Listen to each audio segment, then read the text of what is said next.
Welcome back, my confidants, to another episode of Confidently Insecure, the podcast where we are absolutely sure we don't know everything. I'm your host, Kelsey Darragh. This is my cat, Leo, in the frame in case you see a cat just walking around or hear any strange noises.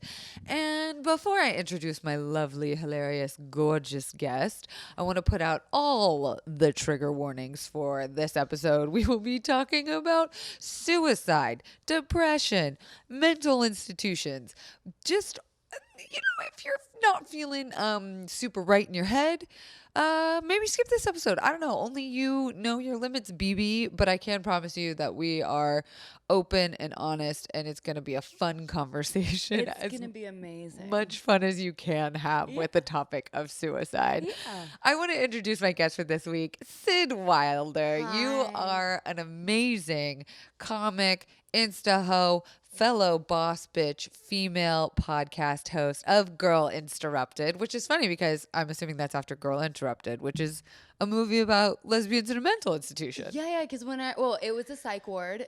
They were really weird about that. What's the difference? So mental institution is where you go when that's like your new home. And then a psych ward is when you're just visiting. Wait, why can't I hear you? You can't hear me? I can hear myself pretty good. There you go. Oh, is this better? Yeah. I'm trying to look at you and have that like bond, but it's like the angles, just like my stretcher that you were on. It's like kind of awkward. You have a stretcher for your podcast that I was just on last week, so make sure to go listen to that. I have no idea if it'll be up by now, but I don't even know if I'm going to release it because I talked about my dating life because I was happy and then that guy died. Not literally, he didn't literally die, but yeah, we just you can always cut him out, right? He's done. He got canceled. He's fired. We're over it. We decided it was because of the full moon that just happened. Yeah, that was it. Wait, so I'm so sorry, I didn't mean to cut you off, but what was the difference between a psych ward and a mental institution? So a psych ward is more like you're gonna visit. Okay, it's like you're going just stopping by. Yeah, it's more of like a day spa, and the other one's more of like an all-inclusive. That's gonna be you're actually relocating. You're moving. 5-star resort. Yeah, well, depends on what your standards are. Let's get into that then. I want to tell the confidants how I was sort of introduced to you. I mean, we met over Instagram like any podcast hosts meet these days. Of course. But I had also looked up your podcast and I listened to the episode where you talked about your time at a psych ward. Yes. And I was like, oh my God, what is this hot, funny bitch doing talking about this subject? And when I listened to it, I had to like check myself and be like, duh, like she's doing the Lord's work by normalizing this and talking about it. And I know I've told you that a million times that like I just think what you're doing is so important and compliments. Thank you, girl. But I was like, will you please come on and talk about it with me, because I myself have had a lot of visitor times at mental institutions and psych wards for various family members, loved ones. But I myself have never been, though I've been to a mental health rehab, which I feel like was the cop-out way of doing it. You went like real hardcore. You were like... I didn't get to check myself into that one. I didn't have a choice, unfortunately. Right. And I was like, I think this is more comfortable for me. Yeah. So when I heard your story, I was like, oh my gosh, I want people to just hear like the raw, real version of what getting admitted into a psych ward is like.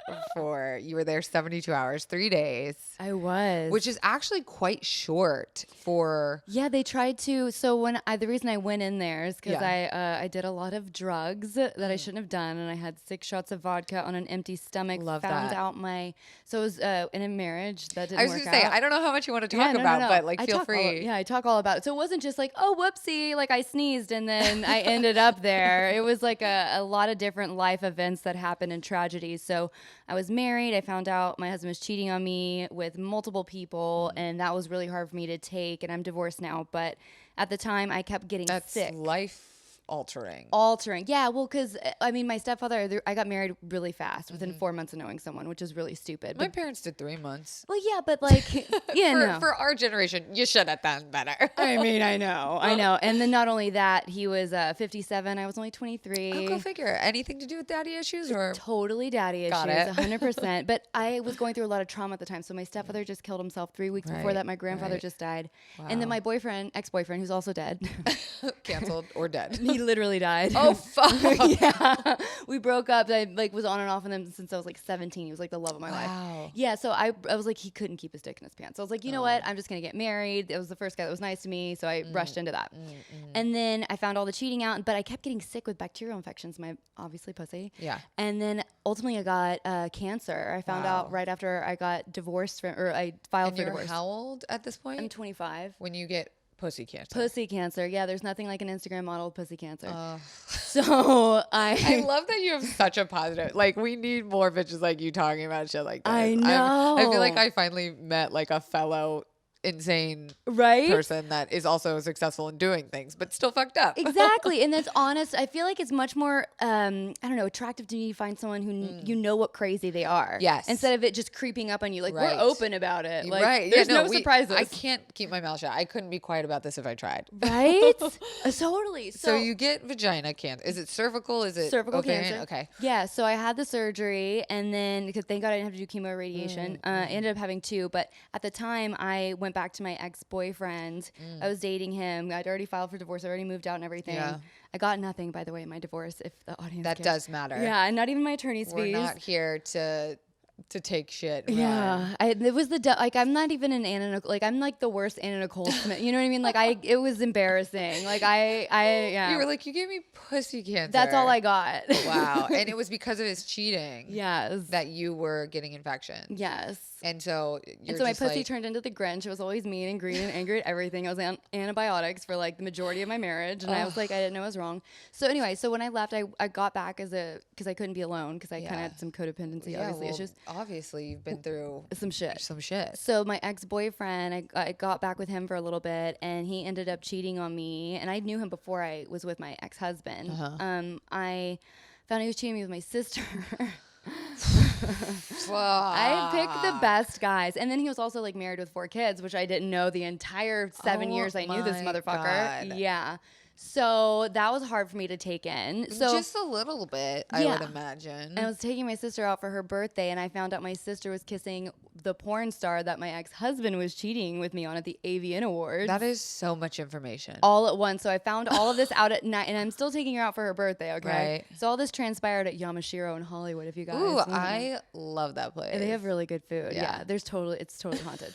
So anyway, so I had 6 shots of vodka, and I was doing painkillers for my pussy, and then some Xanax just because it was around. It's because why not? And then we got into an argument. Shocker. Go figure. I know. You have to confront that trauma. I know. And then it just everything just escalated at that point with my mental health. Well, it's a breaking point probably. Yeah. Your brain was like, I can't possibly do anymore. I can't take anymore. I know. And then mind you, all this was happening like the 1-year anniversary of my ex-boyfriend since I was 17's death. So it was just like, blah. It was a lot. And then moving and dealing with attorneys with the divorce is stressful. Right. All of it was just so much. So that's like the condensed version of why you were in the headspace that you were. Had you ever had or like noticed any sort of depression or mental illness before in your life? Or did you really kind of accumulate this trauma in your teen and early 20 years? And this was kind of like the break in that.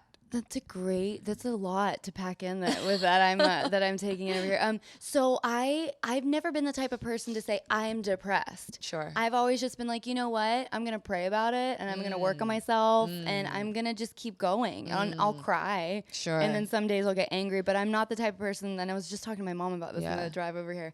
I was I like, love your mom. I know, she's the best. She loves you so too. Cute. So I'm not the type of person that's like, I can't leave my house because I'm depressed. I can't get anything done. If I have an appointment or somewhere to be, I'm going to be there. Right. And I usually like Bury go into it work super deep down. Yeah. Yeah. So that's not the healthiest thing to do. Turns out it's not. No. You weren't going to therapy or anything. But in those moments, how do you know? I mean, Honestly, girl, like looking back at all of it now, and I did like a rebirth anniversary series in my podcast where 33, 34, 35, where I really get into it with my daddy issues and shit. I've dealt with a lot, and I moved out to LA when I was 16. So like body image issues immediately. And I was bullied because I looked like a boy growing up. I don't know if you saw those pictures, but I looked like a total boy. Yeah, it was not the look. Not the look. Like I wore denim on denim. I was made fun of horribly. Oh. So like I always kind of I struggled with those issues, but it was never. And then moving out to LA when I was 16, it was pretty crazy. My sister was the playmate. I was the, the sister. The sister. Yeah. It was just very Ashley Simpson, Who, by the way, Autobiography is still one of my favorite albums. Seriously, though, that was like amazing. Yeah. I know every word. I know. Anyway, so you are, at this point, you're out with your sister. Yep. You find out and my mom. And your mom, because we love her and she's a bad bitch who goes out. Yeah. And this night kind of spirals into you having a suicide attempt. Yeah. So my sister ended up leaving because she didn't want to, deal with anything. And I was just like freaking out because my sister and I were screaming at each other in the Uber on the drive home. And she was staying at my rental place. It was like my divorce haven. And she just bounced. She just like left. And my mom wasn't siding with either of us because she's a mom. She's like, I'm trying to remain neutral and just control this itch. And that's what set me over the edge at that point. That and probably I did a little bit more drugs too, but come and that. Yeah. So yeah, it was all really bad. So I tried to hang myself. And my therapist did, Dr. Danielle Delaney, who was on my first episode, which I think that you listened to. Because that's how I wanted to start off the Girl Disrupted. But yeah, she did a crisis intervention and she kind of calmed things down. And I was still pretty high, but like I like calmed down, but I was still like upset. Right. And as soon as she left, I took some more pills and then I tried to hang myself on a doorknob with a rope. Which is a pretty like, I don't want to say like baller way to try and kill yourself, but that's like not fucking around. No. Like in the attempt dictionary, it's a pretty active choice. It was pretty active. So in your podcast, which everyone should go and listen to, you talk about how your mom came in. She saw me hanging. Right in the moment where it was kind of like literally do or die. And that's what saved you. Yeah, that and my mom almost had a heart attack seeing me like that. And then I was like, Mom, please don't die, even though I was just trying to kill myself. Right. It's pretty fucked up. It was like a comedy of errors, but super fucked up because I also felt really guilty because my stepfather killed himself and like we had to deal with that. And I didn't know, I said this statistic wrong in my last podcast.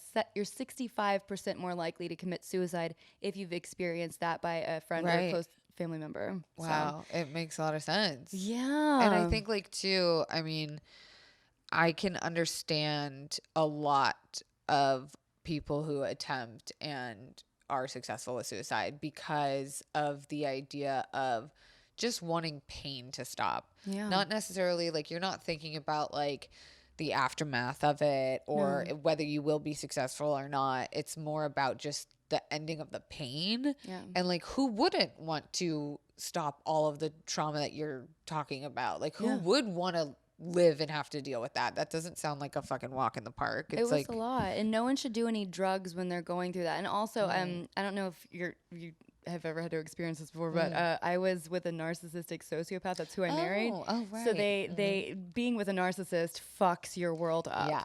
And you have this completely very altered, mentally abusive. Yeah. But when you're in the suicidal headspace, there's this thing called cognitive constriction, and you basically what your brain does is it shuts down and it gets into like tunnel vision, right? Where you can't find a way out in your mind because that's all you can focus on and think about, and that's where the majority of the suicides happen when people don't have coping mechanisms. Gave that a name. Yeah. Well, yeah, I didn't make it up, but no, my cousin actually committed suicide last year, and the police kept telling us, I mean, it was like a pretty traumatic thing. He was, whatever.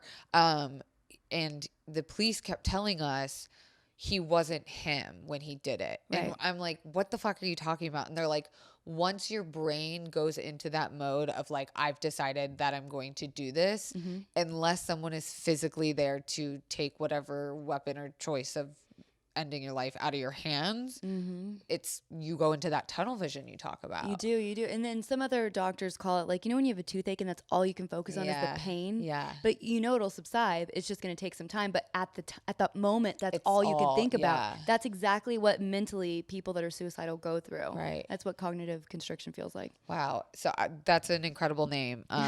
It's hard to say. Yeah, cognitive constriction. I think I should point out some statistics too that I had written down. Go for it. Of in the United States, nearly 45,000 people die by suicide every year, making it the 10th leading cause of death in the country. On average, there are 123 successful suicides a day, not counting those who survive attempts. Estimated to be about 1.4 million, and that was just in 2017. There are over an average of 5,000 attempts each day in our nation, and that is only by young people of middle school and high school age. And going further into that age group, more teenagers and young adults die from suicide than from cancer, heart disease, AIDS, birth defects, stroke, pneumonia, influenza, and chronic lung disease combined. It's so heartbreaking. That's what I was homeschooled. That's what I just thought about. I'm like, the 13 reasons why I can't stand that's like they're kind of glamorizing suicide, and I'm not for that. I think it's awful. I think they tried to do some like damage control by being like, no, we're putting like a warning, and I was like, I think it's too late. Yeah. Like, that gave you like instructions on how to make it like romantic and make you popular, which and I also think popularity with social media, I wonder how that has affected the youth of America and how that makes them value their self, and you know, it's just scary. Well, I think a thing that Hollywood does shitty is it makes it look like very like manic pixie dream girl, like it's this again like pretty thing, and that's why I wanted you to come on here and talk about this, because it's not what we think it is. It's not like very soft lighting, and you don't make best friends with your nurse who's going to be like the one who turns your life around, and there's not some hot guy waiting to pick you up and like save you at the end. Like it's very clinical and traumatic and gross. Do you want to? I'll tell you everything. Yeah. So let's go back to that night. Okay. So the ambulance shows up, and of course, the cop comes first, and I have no idea these people are like arriving. You're fucked up. It was actually like kind of sobering seeing my mom like that. Have you ever had that moment where you're super fucked up, but then something shitty happens, and your adrenaline just goes, "You're sober now." Yeah, that's exactly what happened. So a cop arrives. I'm like, "Who is this?" I was like, "Shit, I need to hide these drugs." Oh, that's your first thought. Not like, I'm gonna need help now. Yeah. I was like, excuse me, officer. I need to change. Like, where are we going? What's happening? And he's like, you're coming with me. We're going to the hospital. I was like, fuck. Okay. I got to listen, because I come from a police, law enforcement background. Yeah. So I was like, okay. So I changed. I was like, what's a good look for a mental institution strut? No, doesn't matter, because they're going to give you sweatpants and sweatpants without a... I had to add a joke in there, okay? Because it's like, come on, it's like, Yeah, without a rope in your pants. Something white. Yeah. You're like, chiffon or silk? Which one? So I get into the ambulance, and of course the EMT is like Magic Mike hot. Like I'm like, why do you have to be so hot when I'm having a mental breakdown right now? This is troping into the like, maybe you'll fall in love with the EMT. But no, because like the motherfucker, there's nothing, I don't care who you are, what you look like. When someone tells you to just breathe when you're having a mental breakdown, you're like, I need more than breathing, bitch. And they don't give you anything in this moment. Their job is just to keep you safe. Yeah, their job is to like figure out what I'm on and like make sure I don't like try to hurt myself or them. More the medical side of things. They're not there to like bridge you emotionally into going into a psych ward. No, they didn't have any. No. So I got to St. Joseph's Burbank, and then I was transported there, and then I was there for about 12 hours, maybe 9 to 12 hours. I can't remember exactly because it's all kind of a blur. Right. All I know is I had to stay overnight, and my roommates were a homeless drug addict who asked for drugs every 5 minutes. And this is in the psych ward This is in St. Joseph's. I'm waiting. I had this little I don't know what you would call it. It's like something from the 80s that you would think that's from the 80s. And I had a Skype call for 2 minutes with some psychiatrist I've never met, don't know. She doesn't have a medical history. And she's over Skype? Over Skype on this machine that looks like it's fucking from the 80s, girl. I'm like, God. what is this? They didn't have any doctors on call there? That was the doctor. Through Skype? Yeah. Wow. So she said, did you try to kill yourself? She just asked me like a series of questions that she asked everybody at the hospital. And mind you, the girl to my right was a teenager suicide kind of like acting out girl, and her family was there. So I had that girl, and then the other guy. I hear the therapist ask the girl the same questions. She's like, "Okay, I'm gonna have to admit you to a psych ward." Same with me, because I couldn't lie at that point. Everyone asked me. I'm like, shit. Well, if I say I didn't try to kill myself, then I'm gonna look like, crazy. Yeah. So I'm like, I don't want to be on a 5250 hold, which is 2 weeks instead of 72 hours. So 5150, which is the one I think most people are used to hearing about, is a 48-hour. It's a 72-hour. So hold. So 3-day hold. Yeah. And then the 5250 is 2 week. And what depends on the severity of that? Well, they look for, so before I went in, because obviously I sobered up like a lot over that amount of time. Hours, I Googled before they took my phone, what do they look for in a psych patient? So they look to see about your hygiene, if you're cleaning, if you're attending group therapy, that's a really big one, if you're present, and if, how you interact with the other patients, and it's kind of hit or miss. So another big issue that we have with our mental health care in the United States is there's not enough beds. Right. If you are fortunate enough to have health care, you can't get access to beds. Yeah. So when I got transported, which was super embarrassing, which is why I have, it's weird. I'm like, that's why I had the stretcher. So they had to put me in a 6-point hold, because that's something that's like legally they have to do. So I couldn't I was restrained completely, like my hips. That seems archaic. It was crazy, but it's like for insurance liability shit in case I try to escape. Guess. But it was like, it was pretty crazy. Yeah. I mean, I didn't want my mom to see me like that. I asked them to put the sheet over me so that way she didn't see it. It was like in a 5150, aren't they also, you're on like a 1-to-1 watch? Like, don't they have someone watching you? No.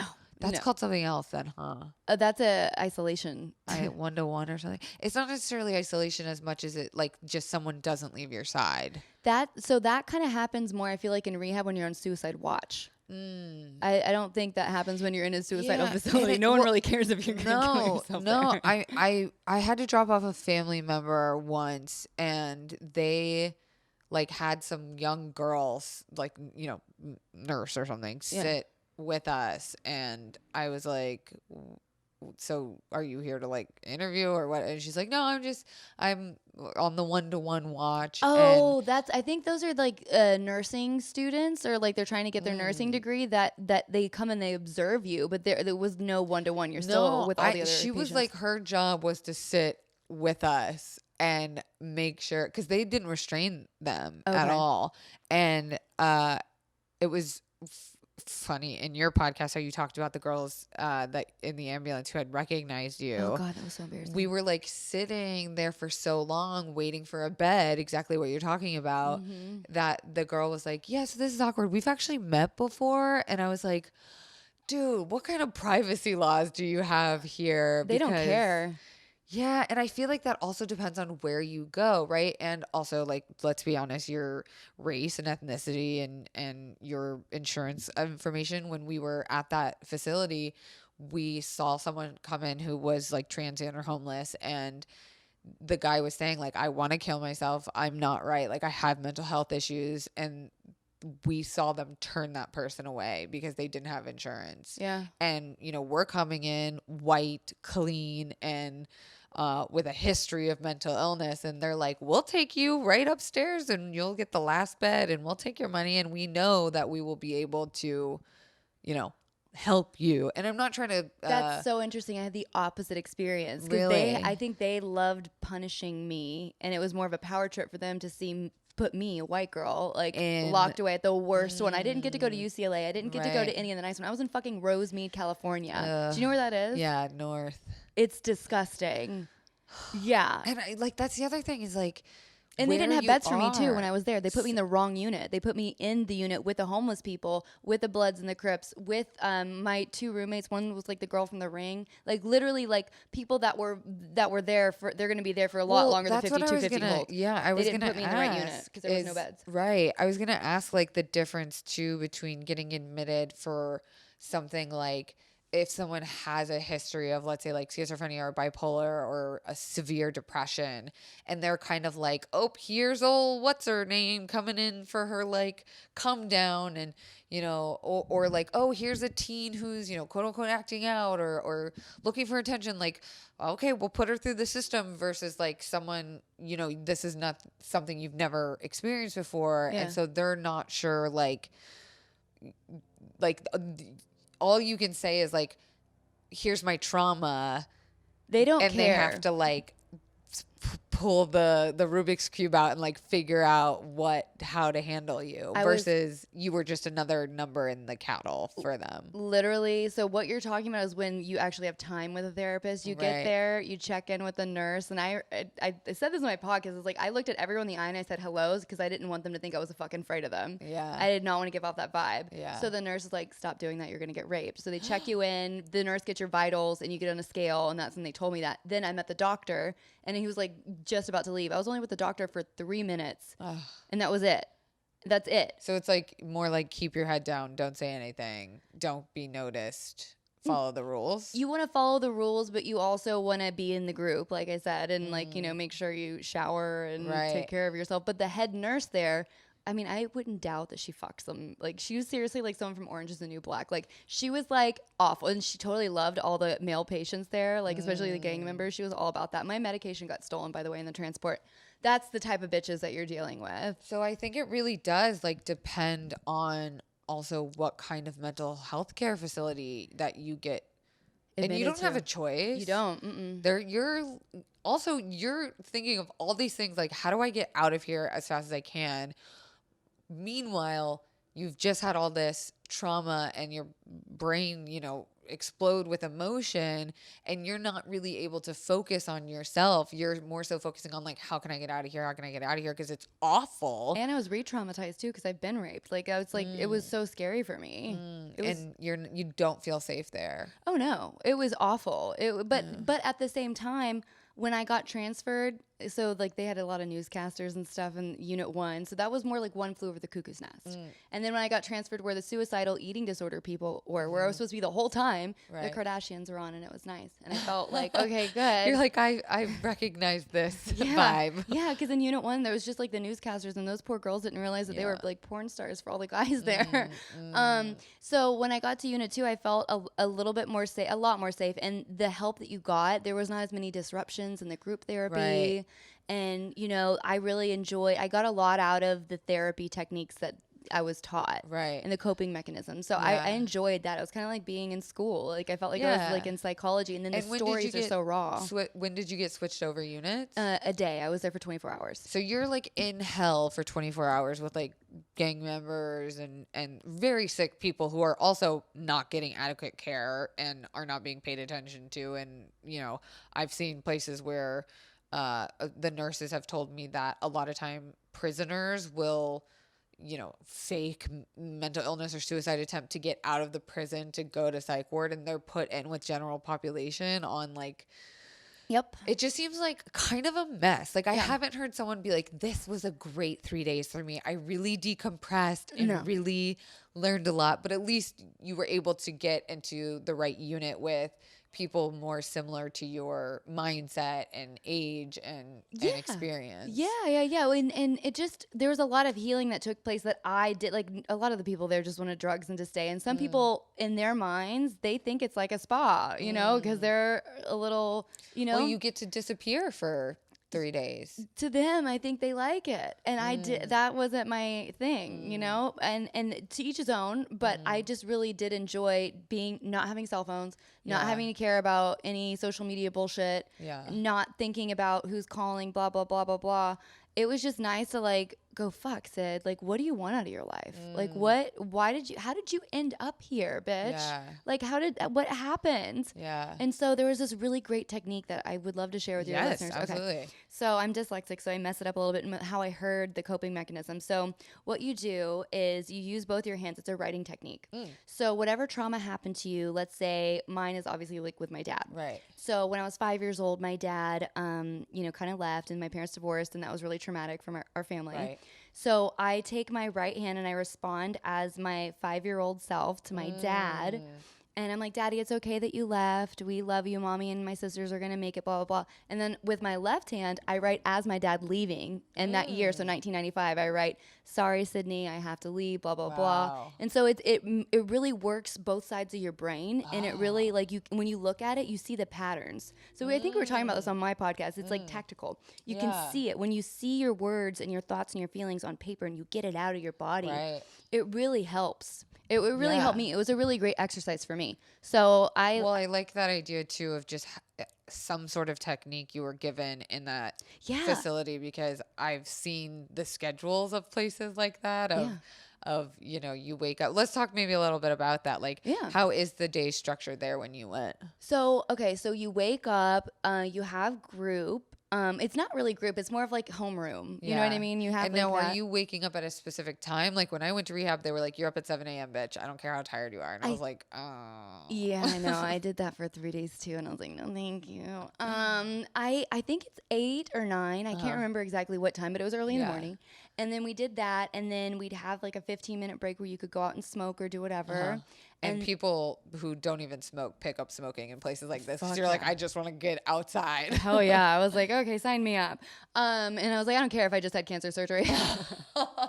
You're like, that's the least of my worries right now. Pretty fucking much. And you're very popular when you have the cigarettes. So anyway, so we do that, and then we come back, and then we'd have like an hour meeting. And then, as you know, you'd have like break or whatever, and then you'd have lunch. And then if you have privileges, you can go to the cafeteria. If you don't, I didn't. And you don't get that because you weren't there long enough to like establish privileges. No. Yeah. And they can be taken away and threatened against you. And I've seen that happen where if you don't take your meds, even if you are having weird side effects, you all of a sudden don't get to use the phone anymore, and you can't talk to your loved ones. Yep.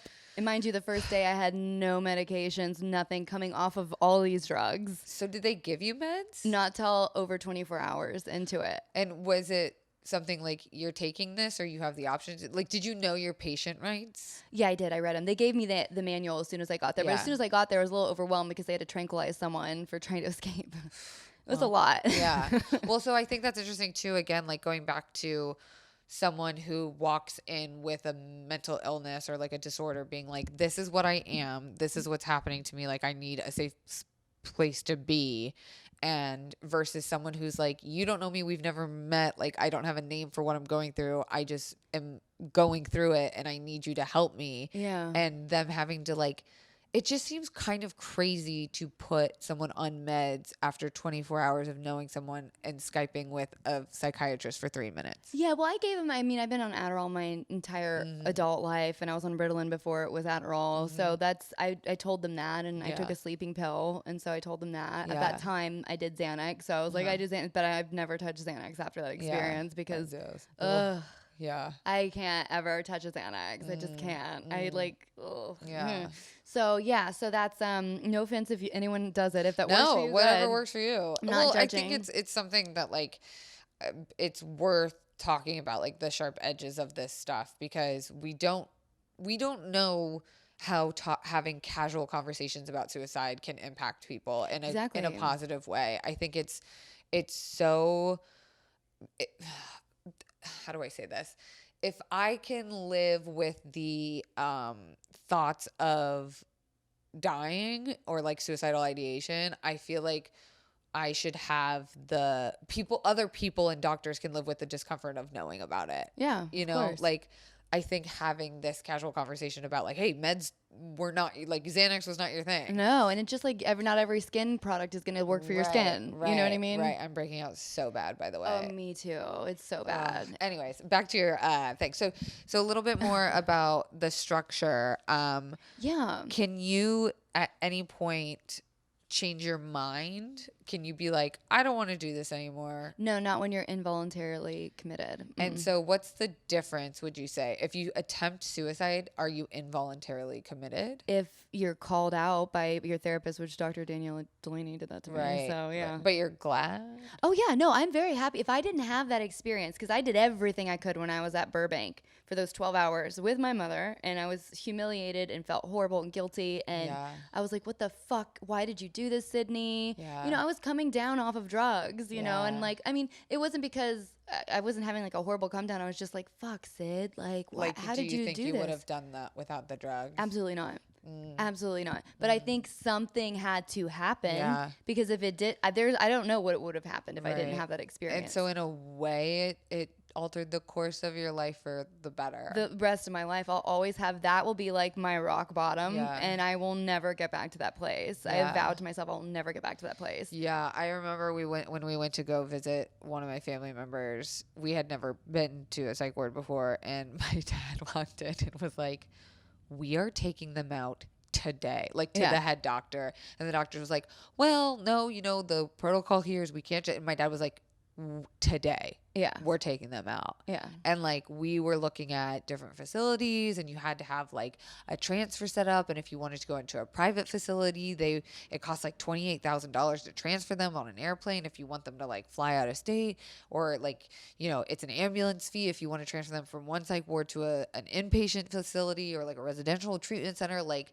gosh, this sounds like such a nice option. It sounds like a luxury. Right. Like you were just like, get me the fuck out of this hellhole. Yeah. Like the place I went, there were people like throwing their own shit against the wall. Yeah, there was a lot of people defecating themselves. Banging their heads, blood everywhere. Like it was nothing like the Emma Roberts, Zach Galifianakis movie that like... Wait, they had a movie together? It was like what, didn't they have it? I never saw it. It was like a mental health movie or something where some girl falls in love with some guy. Well, there's a lot of people trying to fuck you. And like everyone's not super in the horny. Hot Hollywood rom-com. No, like way. Creepy. Yeah, super creepy. And so, when you're getting the medication and stuff, are they doing any sort of tests on you? No, or is it all like talk therapy? Or there's like literally for the psychiatrist, the only one that can actually like prescribe the medication, you're 3 minutes with him a day. That's it. That's it. He doesn't care. He's like, how are you doing? Okay. And it's literally like he's making rounds like in a regular hospital where they're coming like, Yeah. So sorry, I didn't mean to cut you off. No. You know, you go in his room and he's seeing, I don't know, hundreds of patients a day. And his job is just to keep them from trying to escape or kill themselves. Pretty much. Yeah, or hurting other people. Yeah. Or hurting other people. Yeah. And that's what I think like the main takeaway from this is. Like, I don't think it's like all people who work in mental health facilities are evil, because I've definitely seen like the bougie white side of it where people are there to help and really do care. But I think when you're underpaid, overworked, beds are overbooked, that sounds like a hotel. We're totally full.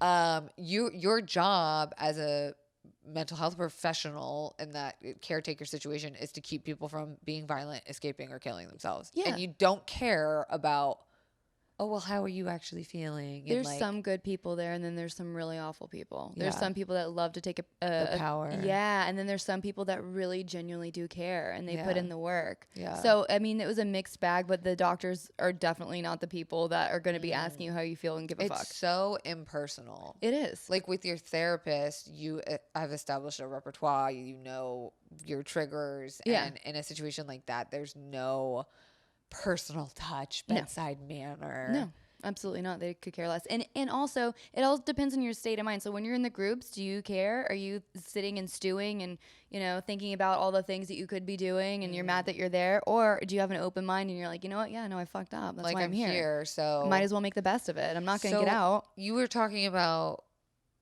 3 days. Mm-hmm.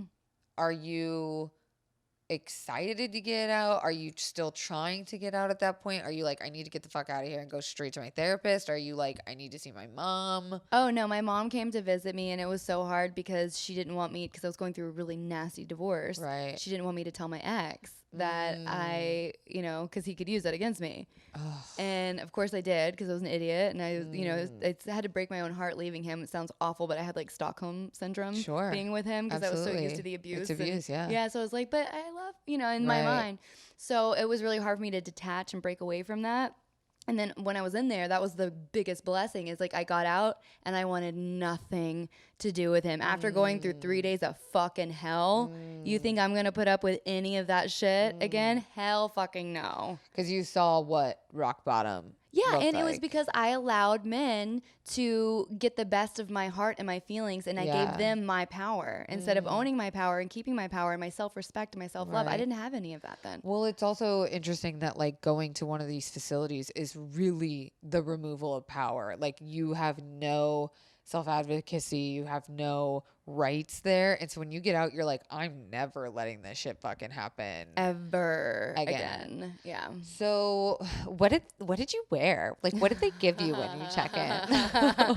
Well, my mom was so amazing and kind. She brought me some clothes, and I actually had one of my roommates try to steal my pillow when I was leaving. But they're like, yeah, don't leave anything out because they'll steal it. And they do. They steal it. And like, you can't have any pins. You can only have like half pencils. Oh, wow. No shoelaces. No shoe. They take the rope out of your sweatpants. Yeah, they everything. Do they like? Can you wear contacts? Like what?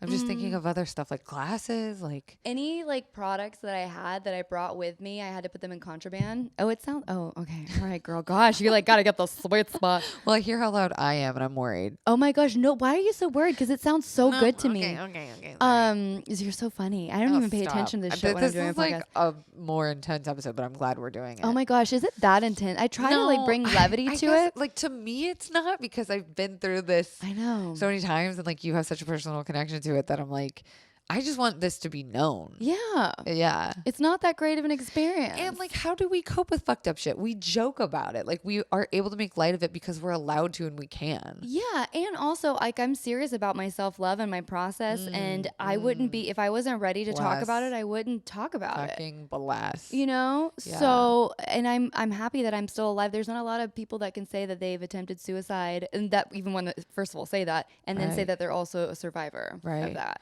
So you're getting towards 3 days. Yeah. Are you being told like tomorrow you'll be out, or were you just like let out? No, so what happened was the doctor, well, the exact opposite of what happened. What you just said. The doctor, they try to kind of play mental mind games with you to see if you'll break. Some people do.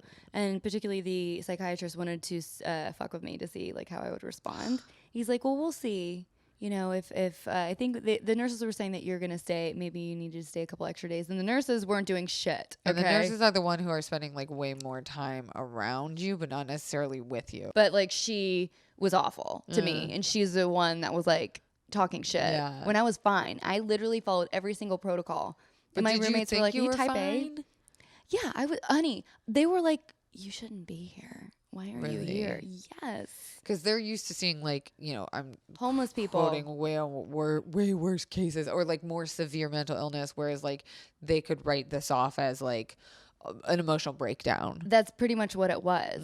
Because that's why I've been through a lot of trauma in my life and a lot of abuse. Like I wouldn't label myself as a depressed person. I wouldn't label myself as an anxious person. Do I have anxiety? Yeah, but like, like healthy anxiety. Well, I don't know if it's ever healthy, but it's not something that I'm like, this is, I totally admire what you're doing. I was again saying about this with my mom. That's not my thing. No, I just pick really bad guys. I wouldn't wish this thing upon anyone. If you can avoid it, please do. I know. Mine was just more like I go straight to the point. You know? You can do drugs and go straight to the point. Yeah, no, you have your own way of doing it. Yeah, I don't want to fuck around. But no, guys, I think guys probably, I let them get the best of me because of my daddy issues, and that's like because my heart's too big.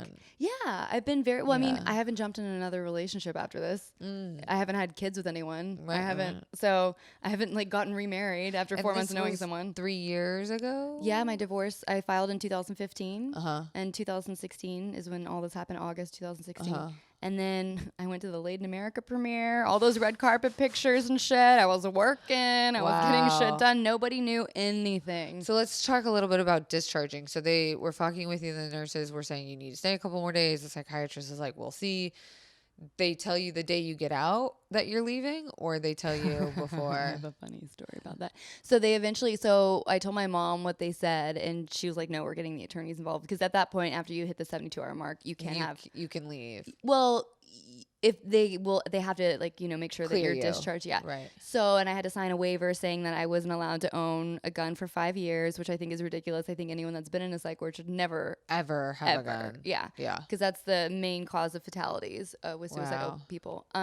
So yeah, so I did that, and I was with this really sweet girl playing checkers with her, and she I think she had Down syndrome or something. It was like really sad, and she defecated herself, and there's these two mean girls that kept trying to get her to go in other people's rooms, which you're not allowed to do. And like they, those two girls were like little troublemakers, and they were, and she didn't know because she had a disability. And so I was trying to like keep her safe, and I was like, don't you fuck with her. In the psych ward? Yeah, she's in the psych ward because her dad died. And some people there fucking lie. You don't know why they're there. They tell you shit, and you know that they don't even know why they're there. Right. You know? So you hear some stories and you're like, did that really fucking happen? Yeah. So, but it's to each his own. You have to let people be who they're going to be. Sure. And she was really lovely. So my mom came to get me. My roommate tried to steal my pillow, and then she pretended like she got hurt so she could ask for medication and made a big scene. It was awkward. You're like, and I'm out. Yeah. So I got all my stuff. I was like, bye guys. And it's so funny. The nurse is like, oh gosh, what did she say? I remember saying on my podcast, she's like, I hope to never see you again. And if I do, I hope it's under different circumstances. Yeah, absolutely. I was like, thanks, girl. Yeah, like same. And then when I got out, my mom was like, well, I have some good news. I was like, what? And this is after I heard this girl's story of like how she got in there and how her dad just died and all this like really heart-wrenching stuff that I believed. And it was so sad. And mom's like, oh, you're Ask Men's Top 99 Hottest Women. And I hadn't shaved in like 3 fucking days. Like, oh my God. I was just like, what? Okay. Like, I don't care. Oh my God. I don't give a fuck. It just goes to show you, though, that like you never know what someone's actually going through. No. And so I hate it when I get prejudged for when people see my Instagram. Or even when I talk about sex, because sex has a lot to do with your mental health. Sure. And absolutely. I'm a sexual person, and I hate it when people judge me for that. It means you're like fucked up or like have so much. The reason why you're so sexual is because of this. Well, and like, yeah, obviously I've been raped a lot, and you know what? I could either be anti-sex or I could like embrace it. But I'm like a relationship person. I've had cervical cancer. I'm a germaphobe. Like I'm not just out fucking everything I see. Right. It doesn't have anything to do with Do you think like so Chelsea Handler had like her whole shtick of like talking about her sexual escapades and like everything. Do you think as a influencer and comedian, do you think it stops getting funny at a certain age? Oh, I talk about this all the time about how that whole genre of like Amy Schumer, hot, messy, slutty, like Nikki Glazer's type comedy isn't cute anymore. And they've realized it. Like Chelsea just came out with the Black Lives Matter documentary, and like Amy is now doing like gun violence rights, and these women have become like feminists instead of like the sloppy hot mess was cute when like Paris Hilton and Lindsay Lohan were still doing it. Yeah. It's not cute anymore. And I feel like the generation below us is like, wait, I don't want to like fuck a bunch of people and that be my legacy. Like, I want to make a impact on this world. And maybe it is fucking a lot of people and being a sexual advocate and activist, but that the mess behind it is not cute anymore. No, it's not. So it's hard because you're in a relationship and I'm not. So like I'm still trying to like, I feel like once I have a partner, it'll be fine. But right now, since I'm actively dating and talking about it, I'm just getting like the worst I'm attracting the worst guys. And then the guys that I do want to go out with don't want to go out with me because I've talked about having sex and all this other stuff. And it's really frustrating. It also like comes with the territory of putting your whole life out there. I know. Right? I know. But I think the work you're doing is so important. I'm proud of it. I have no regrets for it, and I'm going to scare off a lot of people, and that's fine. Those aren't my people. But everyone has their shit, man. And they just don't talk about it. You know? Like I think that's why I keep saying like we need to normalize this conversation. We need to normalize suicidal ideation, which is the thinking of suicide, which is something I've experienced very much in my life, where it's I pulled some quotes from a really great article that everyone should read that I will link in bio, along with a bunch of other resources to the National Suicide Prevention Line, Crisis Text Line, TrevorLifeline, and Trans Lifeline, in case you're feeling triggered from this episode or just want to know more. there's a great article written by someone, Anna Borges. She also just wrote a book called The More or Less Definitive Guide to Self-Care. But she has an article dealing with suicidal ideation and the idea that she is not always attached to the idea of being alive. And what does that mean? And why it's okay to feel that way. Yeah. I wrote down a thought that I had today on the airplane, that when I was going through suicidal ideation, I thought there was something wrong with me. Yeah. And there were things wrong with me. And that's okay. Yeah. And I think we don't talk enough about how, like, if you're thinking about that, there's probably a reason. And like you say, like, even though this was a mental breakdown, that needed to happen for the course of your life to completely be altered and changed. Absolutely. And if you're having these thoughts, that's okay. Yeah. And it just means you need help. And that's also okay. Yeah. But we don't recognize that. You don't. And if you have that, my suggestion is talking to a therapist or a safe person as soon as possible before you get to a breaking point like me, because you don't want to have all that stuff just fucking build up and build up and build up, and then you try to kill yourself. You know, you need to talk about it. You need to find groups. There's so many resources online that you can go check out. One of my favorite ones right now is the Hope Alliance, and it's amazing. And it's also for people that have lost family and friends from suicide. And it just gives you so many different tools to cope with those dark feelings, because we all have that. Yeah. It's not abnormal to feel that way. It's just important to know how to cope with it, and important to know where it stems from. Right. And like how to, as Anna puts it, tread the water, like how to keep your head just afloat. Like even if you are just floating, just keeping your face above water, like how do we learn how to tread water and not let it take us underneath, technically? I think if you have a very strong purpose for your life, whatever it is, and that's a lot of deep self-work that you have to get to the bottom of. What is your reason for waking up every morning? What gives you passion? Yeah, like what is, and it's different for everybody. Everyone has their own, and that's the thing too with therapy. Acupuncture works for some people. Hypnotherapy works for some people. It all depends on what you're into. And cognitive behavioral therapy isn't for everybody. Some people want to do the tapping. DBT or ACT. Yeah, there's lots of different types. So, you know, you just got to keep trying different things until you figure out what speaks to your soul. But having a purpose and knowing what your purpose is every day you wake up, this is what I'm here for, and working towards it, setting goals. Absolutely. That's important. And I think that helps you the most, because it's the suicidal ideation. Fuck, I can't say that right now. Ideation. I have like a burnt tongue, so it's really hard. Ideation. Wow, I'm adding an L in there for no fucking reason. Do whatever you want. It's your episode. Thank you so much. Thank you. I know it's so easy to listen to me when I say it. So anyway, I think that really, it all depends on what happens to you in that moment. So dancing for me has helped, and listening to music. Yeah. I've listened to Don't Stop Believin' a lot when I get into that mood. The Glee version of that song is the best. I really haven't heard that, but I need to. You have to. And I write. So like when I'm not, I mean, not that I shouldn't say that I have that, because I haven't really thought about killing myself at all. My divorce was really dark. I had some bad moments during that, but since it's been over, I haven't had anything. I've been getting really out of the good. toxic relationship. That's helped so, and having it be over, because it's one thing when you break up with someone, it's another thing when it's drug out through the court systems for 3 fucking years when you're only married to with no kids and no assets. That's a different type of bitch to deal with. Yeah. But when you're in those moments, just focus on the good. You have to reprogram your brain when a negative thought comes in.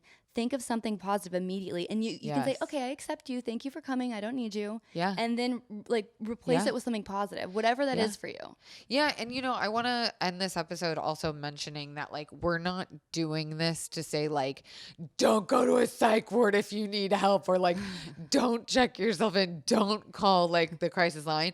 But I hope like hearing this will give you some insight and some tools on what to expect and how to navigate and manage that conversation, or like maybe the best way to go about getting yourself help. Definitely. What your options are, bringing a loved one with you, like, you know, prepping the way you did. Like if you have control over that side of things, I mean, if you just are involuntarily whisked away and you don't have the time or energy to plan anything, at least knowing what is going to happen to you, I think is important. And I'm so glad you came and shared your experience. Thank you for having me. And yes, always please reach out to any suicide hotline. Yes. That's so important. Yeah. Because that can also get you to a place where you don't have to be whisked away. No, yeah, you against don't your want to will. be there. And if you are, that's okay. Like making a plan for outpatient or like after discharging. Were you going to a therapist like the day you got out, or? No, I was not. But I had to legally, you have to go to 3 therapy appointments. And I went to 3 different psychiatrists. Legally? One fell asleep on me, and they give you a list of who you have to go to. Oh, wow. Yeah. And I was like, I don't know these people. Oh, because they're like court ordered, I guess. Yeah. Like they Yeah. are the legal ones. Wow. Yeah. I had a therapist fall asleep on me once. It was so bad. funny. But he was so present, actually gave really good advice, and then just started sleeping out of nowhere. I was like, what the hell? That was, what a lead on. You were really working for me here.